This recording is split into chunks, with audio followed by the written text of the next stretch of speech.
Hello guys, कैसे हो आप सभी। आशा करता हूँ सभी सही होंगे। गाइस, स्वागत है आपके अपने चैनल पे। गाइस, अगर आपको आईबीपीएस पीओ और एसबीआई पीओ में अगर आपको पजल एंड सिटिंग अरेंजमेंट से अगर आपको डर लगता है तो आप डेफिनेटली मेरे साथ जुड़िए। और जो आपका रीजनिंग में ना जो किसका डर होता है, जो अगर आपको लगता है पजल एंड सिटिंग अरेंजमेंट को आपसे मतलब आपको डर लगता है बनाने में, तो आप क्या करिए, मेरे साथ इस सिलेक्शन सीरीज में जुड़ जाइए। किसमें? इस सिलेक्शन सीरीज में आप जुड़ जाइए। आज हमारा क्या है, छठा दिन है, छठा पार्ट है, कह सकते हो। तो इसमें क्या है, मैंने देखो इस सिलेक्शन सीरीज में ओनली फॉर मैं पजल और सिटिंग अरेंजमेंट पे फोकस करता हूँ मैं, ठीक है। क्योंकि ये जो हमारा टॉपिक है ना वो 70 to 80% कवर अप करता है सिलेबस को, ठीक है। चाहे मेंस हो चाहे प्री हो, चाहे प्री ले लो चाहे आपका क्या कर लो मेंस ले लो, अगर आपको क्वालिफाई करना है रीजनिंग का विद 90% सिलेबस, अगर आपको रीजनिंग का कवर अप करना है एग्जाम में, तो आप डेफिनेटली पजल और सिटिंग रिजल्ट में क्या कर लिया, अपनी कमांड कर लीजिए। तो चलिए स्टार्ट करते हैं। देखो गाइस, ये आपकी क्या है, एक स्ट्रेट लाइन की पजल दे रखी है। क्या दे रखी है, देखिए इसमें क्या आपको 10% दे रखे हैं, ठीक है जी। ये कोई स्ट्रेट लाइन में बैठे हैं और उनका फेस क्या है, नॉर्थ की तरफ, और कुछ का है जो साउथ की तरफ है। देखिए कितने परसेंट है, 10% है। हिंदी के लिए आप क्या करिए, ये रहा गाइस। देखो पहले क्या करना, आपको 3 से 4 मिनट आपको क्या करना है, वीडियो को पॉज करना है पहले, ठीक है। वीडियो पॉज करने के बाद क्या करोगे, आप 3 से 4 मिनट देंगे, ठीक है। और इस क्वेश्चन को खुद अटैम्प्ट करेंगे एक बार, ठीक है। खुद अटैम्प्ट करने के बाद क्या करेंगे, इसको सॉल्व करेंगे, ठीक है। तो इससे क्या होगा, आपको पता चल जाएगा आपका जो लेवल है ना रीजनिंग का, वो कहाँ पे लाई घटता है। 3 से 4 मिनट बढ़ता है तो आपके लिए क्या है, आपकी स्पीड भी है। धीरे धीरे स्पीड को क्या कर इंक्रीज कर दिए। अगर आपको लगता है आपको सक्सेस चाहिए, मैंने पहले भी अपने सेशन में बताया था, अगर आपको लगता है सक्सेस चाहिए तो आप क्या करिए, स्पीड के साथ साथ एक्यूरेसी पे अगर आप फोकस करते हैं, एक्यूरेसी पे अगर इन दोनों में फोकस करते हैं, तो डेफिनेटली क्या होगा, आपका सक्सेस आपको जरूर मिलेगी। तो चलिए स्टार्ट करते हैं, कैसे बनाते हैं इसको। देखिए आपको क्या दे रखा है, देखिए 10% है।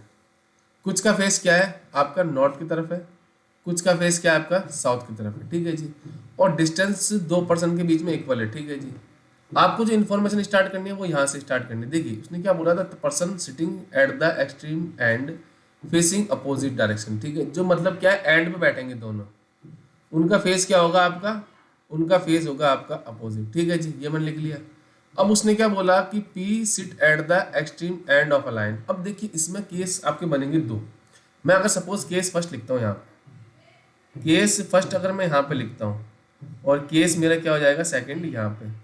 गाइस अनवांटेड साउंड आए तो प्लीज इग्नोर कर दीजिएगा। देखिए 10% है मेरे पास, तो 1 2 3 4 5 6 7 8 9 10, ये फर्स्ट केस हो गया। सेकंड में देखिए 1 2 3 4 5 6 7 8 9 और 10, ये मेरा हो गया सेकंड केस। चलिए अब मैं कलर चेंज कर लेता हूँ।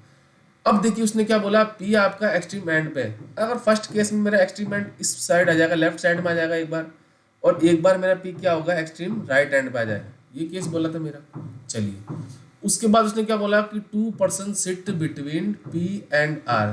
पी और आर के बीच में कितने परसेंट है, 2% है। तो ये डेफिनेट कंडीशन है, क्योंकि हमारे पी आ गया, क्योंकि पी की पॉसिबिलिटी क्या थी, या तो वो लेफ्ट हैंड में बैठेगा या बोलेगा राइट हैंड पे, दोनों बैठ गया।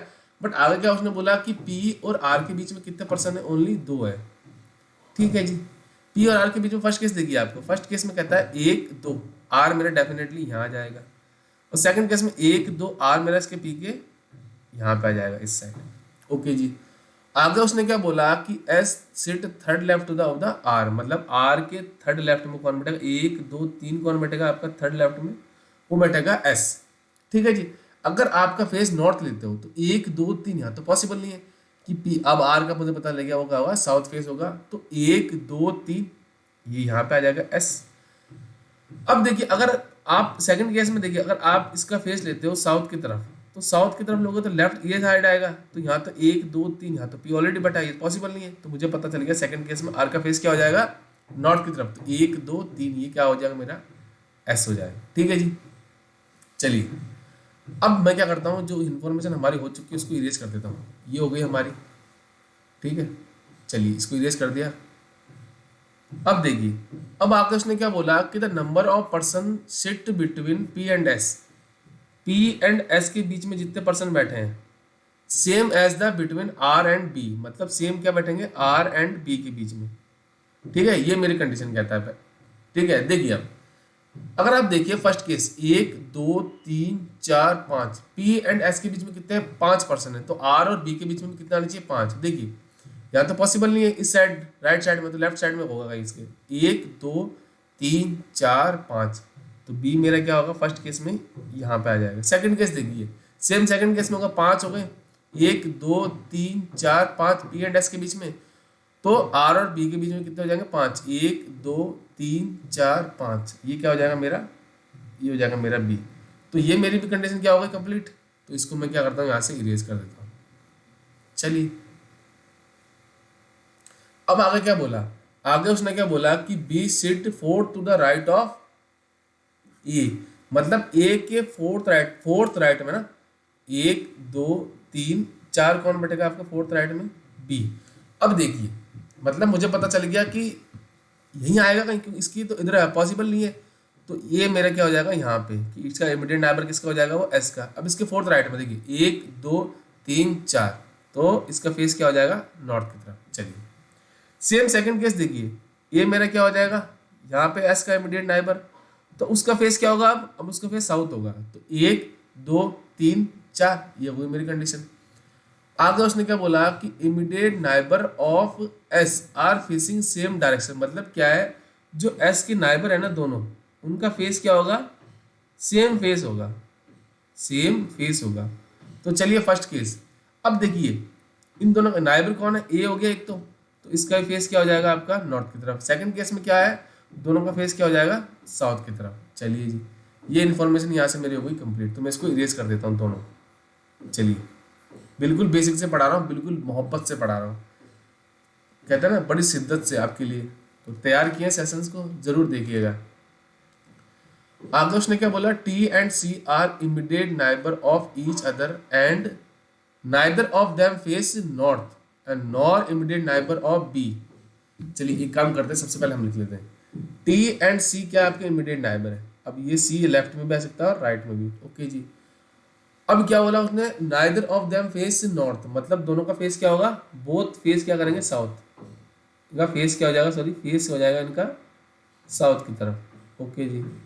एंड आगे क्या nor immediate neighbour of B face north. आगे उसने क्या बोला कि जो आपका nor immediate neighbour of B face north, मतलब क्या जो इमीडिएट नाइबर है ना कौन सा बी का, उसका फेस क्या होगा साउथ की तरफ, ठीक है ना, ये हो जाएगा, यही बोला है ना फर्स्ट केस में। सेकंड केस में क्या हो जाएगा, ये इसका फेस क्या हो जाएगा साउथ की तरफ। उसने पहले मना कर दिया जो आपका बी का नाइबर है ना वो क्या नहीं होना चाहिए, उसका फेस आपका होना चाहिए नहीं, उसका फेस होना चाहिए साउथ की तरफ, ठीक है, ये हमें इंफॉर्मेशन दे दी। अब देखिए आपको पता चल रहा है कि ये दोनों क्या इमीडिएट नाइबर है, ठीक है, बट ये नहीं पता लेफ्ट में राइट में, अभी चलो हमें पता नहीं। एक तो ये पॉसिबल है इमीडिएट नाइबर वाली, और ये अगर आप लेते हो इमीडिएट नाइबर में तो दोनों का फेस क्या होना चाहिए साउथ की तरफ होना चाहिए, तो दोनों का फेस तो यहाँ पे इसका नॉर्थ हो रहा है, इसका साउथ है, यही होगा ना। तो चलिए मैं क्या करता हूँ टी एंड सी दोनों को लिख देता हूँ, क्योंकि मुझे पता नहीं कौन लेफ्ट में आएगा कौन राइट में आएगा, बट मुझे ये पता है इनका फेस क्या है साउथ की तरफ। सेम सेकंड केस देखिए यहाँ भी पॉसिबल है और यहाँ भी पॉसिबल है, तो भी मुझे पता नहीं है। चलिए आगे देखिए E sit second to the left of T. अब देखिए टी के सेकंड लेफ्ट में अगर ये लेते हो टी यहाँ पे, तो इसके सेकंड लेफ्ट में क्या होना चाहिए, टी होना चाहिए थी, यहाँ तो ऑलरेडी आर बैठा है, तो मुझे पता चल गया ये किसकी पोजीशन होगी सी की, ठीक है, और ये किसकी पोजीशन हो जाएगी आपके टी की, मतलब ये कैंसिल हो गया यहाँ से, तो टी के सेकंड लेफ्ट में कौन होगा आपका ई हो जाएगा।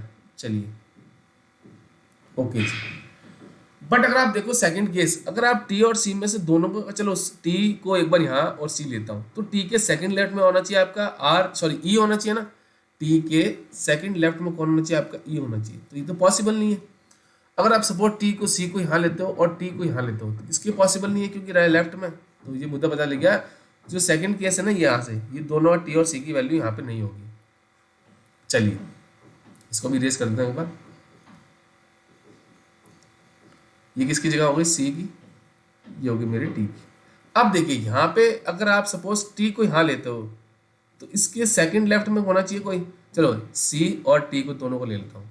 अब देखिए दोनों का फेस क्या है, साउथ की तरफ है ना, तो उसके लेफ्ट में होना चाहिए ई। तो ये तो देखिए पॉसिबल ही नहीं है, दोनों केस लेते हो तो मुझे पता चल गया कि मेरा सेकंड केस क्या हो गया यहाँ से रॉन्ग। इसको मैं यहाँ से कैंसिल कर देता हूँ क्योंकि ये मेरा पॉसिबल ही नहीं है। ठीक है, यहाँ से मैंने मिटा दिया गाइस, बिल्कुल जीरो लेवल से पढ़ा रहा हूँ। ठीक है, ये हो गया मेरा कंप्लीट, दोनों का फेस क्या हो गया साउथ की तरफ, और ये भी मेरा कंप्लीट हो गया। चलिए अब आगे उसने क्या बोला था, number of person sitting between S and D, S and D के बीच में जितने पर्सन बैठे हैं is one less than number of person between P and R. ये क्या होगा, देखो सपोज इसमें क्या करता हूँ मैं, सपोज पी एंड आर के बीच, हाँ पी एंड आर के बीच में अगर सपोज एक्स बैठे हैं तो ये क्या होगा, वन लेस देन, तो एक्स माइनस वन हो जाएगा। ओके जी। अब आगे उसने क्या बोला, person facing north are immediate neighbour of each other. जो पर्सन है ना नॉर्थ फेस कर रहे हैं ना वो इमीडिएट नाइबर नहीं होंगे, नाइबर ईच अदर। ठीक है जी। और C is left immediate left of P. अब पी के इमीडिएट लेफ्ट में पी आपका ये रहा, तो इसके इमीडिएट लेफ्ट में कैसे होगा, इसका फेस हो गया साउथ की तरफ। ठीक है, अब देखिए अगर मैं इसको नॉर्थ लेता हूँ तो उसने पहले बोल दिया कि दोनों का फेस क्या होना चाहिए, जो इमीडिएट नाइबर होगा उनका फेस नॉर्थ नहीं होना चाहिए, तो ये क्या हो जाएगा मेरा साउथ, और ये भी मेरा क्या हो जाएगा साउथ। ठीक है जी। और उसने क्या बोला था, जो एंड वालों का फेस क्या है, अपोजिट डायरेक्शन में। पी आपका नीचे देख रहा है तो बी आपका क्या हो जाएगा ऊपर की तरफ,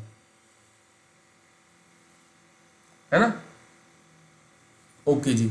अब देखिए अगर आप सपोज एस और डी के बीच में एक पर्सन लेते हो तो पी एंड आर के बीच में कितने हो जाएंगे, सपोज पी और आर के बीच में कितने हैं, चलो हाँ देखो यहाँ पे उसने बोला है पी और आर के बीच में कितने पर्सन है, हमारे दो पर्सन है। ठीक है जी, पी और आर के बीच में दो है, मतलब क्या होगा, एस और डी के बीच में कितने पर्सन आ जाएंगे, एक, क्योंकि उसने कहा एक लेस देन होना चाहिए। तो देखिए एक पर्सन मतलब डी आपका ये हो जाएगा। ठीक है, और बचा हुआ पर्सन कौन है आपका, वो है आपका क्यू। चलिए ये होगी मेरी कंप्लीट इन्फॉर्मेशन। देखो गाइस बिल्कुल इजी लेवल से पढ़ाया था, और मुझे नहीं लगता कि इससे इजी लेवल और इससे जो मतलब जीरो लेवल से कोई पढ़ा सकता है नीचे।